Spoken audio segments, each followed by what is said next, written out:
नमस्कार, lead India के इस वीडियो में आपका बहुत बहुत स्वागत है। दोस्तों, यदि आप गोरखपुर के रहने वाले हैं और आप चाहते हैं कि आपको कोर्ट मैरिज कराना है या मैरिज का रजिस्ट्रेशन कराना है, तो पूरा प्रोसेस क्या है। आप एक कपल हैं या पहले से मैरिड कपल हैं, तो आपको जानना चाहिए कि आप अपनी शादी को कैसे रजिस्टर्ड करा सकते हैं या लव मैरिज या कोर्ट मैरिज कैसे कर सकते हैं। तो आइए वीडियो को शुरू करते हैं। सबसे पहले तो मैं दिल से थैंक यू सो मच बोलता हूं गोरखपुर के दर्शकों, क्योंकि आपका बहुत ज़्यादा प्यार है लीड इंडिया के यूट्यूब चैनल पे, लीड इंडिया के वेबसाइट leadindia.law पर, क्योंकि बहुत ज़्यादा विजिटर आपके शहर से आते हैं। तो यदि आप गोरखपुर के रहने वाले और आप चाहते हैं कोर्ट मैरिज करना, तो आपके लिए सबसे जो बेस्ट तरीका है वो ये है कि पहले आप मैरिज कर लें और मैरिज के बाद से रजिस्ट्रेशन करा लें। ये बिल्कुल कोर्ट मैरिज ही होता है। कई बार कपल के दिमाग में एक कन्फ्यूजन होता है कि कोर्ट मैरिज करने का मतलब ये होता है कि हम स्पेशल मैरिज एक्ट में शादी करें, और जिसमें 30 दिन का समय लगता है, 30 से 60 दिन का बल्कि समय लगता है, और उसमें घर पे नोटिस भी जाता है। इस विधि से जो शादी होती है उसको बोलते हैं स्पेशल मैरिज एक्ट, और इसी एक्ट में 30 से 60 दिन का समय लगता है। इस एक्ट के तहत तब शादी किया जाता है जब आपको इंटर रिलीजन मैरिज करना होता है, यानी दोनों अलग अलग धर्म से हो, तब आप ऐसे शादी कर सकते हैं। लेकिन अगर आप दोनों एक ही धर्म से हैं तो आपको ज़्यादा परेशान होने की जरूरत नहीं है। सबसे पहले आप अगर हिंदू हैं तो आर्य समाज या हिंदू टेम्पल में शादी कर सकते हैं, मुस्लिम है तो निकाह कर सकते हैं, क्रिश्चियन है तो क्रिश्चियन तरीके से शादी कर सकते हैं। एक बार जैसे ही आपकी शादी हो जाएगी, उसके बाद से मैरिज रजिस्ट्रार तहसील में होते हैं। गोरखपुर में कई तहसील है, आप अपने तहसील में जाइए और वहाँ पे आप मैरिज का रजिस्ट्रेशन करा सकते हैं।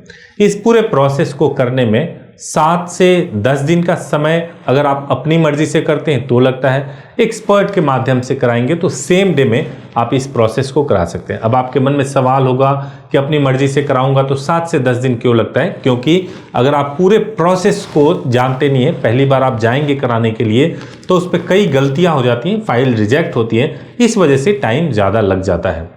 तो ये प्रोसेस है गोरखपुर से मैरिज करने के लिए। अब आप यह भी जान लीजिए कि डॉक्यूमेंट क्या लगेंगे, विटनेस क्या लगेंगे, प्रोटेक्शन कैसे मिलेगा, सब कुछ। आइए अब आगे देखते हैं। दोस्तों, अगर आपको कोर्ट मैरिज करना है, आपकी एज पूरी ना हो, तो आप कोर्ट मैरिज या लव मैरिज या इवन मैरिज कर ही नहीं सकते। तो एज के बारे में जानना बहुत जरूरी है। लड़कियों की शादी की एज 18 वर्ष पूरी होनी चाहिए। लड़कियों की शादी की एज 18 वर्ष कंप्लीट होनी चाहिए, और लड़कों की शादी की एज 21 वर्ष पूरी होनी चाहिए। जब वो 18 वर्ष कंप्लीट करते हैं, 21 वर्ष कंप्लीट कर लेते, तभी मैरिज हो सकता है। अगर कभी भी एज को लेकर कोई मॉडिफिकेशन आता है तो आप हमारी वेबसाइट leadindia.law पर विजिट करते रहिए, ताकि वहां पर अगर एज को लेकर के गवर्नमेंट कोई चेंज करती है, जैसे लड़कियों की शादी की एज को लेकर के चेंज हो सकता है, उसमें कोई परिवर्तन होता है तो हम आपको इन्फॉर्म कर सके। तो दोस्तों, कोर्ट मैरिज में जो सबसे इंपॉर्टेंट पार्ट होता है वो डॉक्यूमेंट के लिए होता है। तो डॉक्यूमेंट को ठीक से आपको समझना है। सबसे पहले आपका रेजिडेंस प्रूफ, उसके लिए जरूरी होता है आधार कार्ड। आधार कार्ड आपके पास में जरूर होना चाहिए।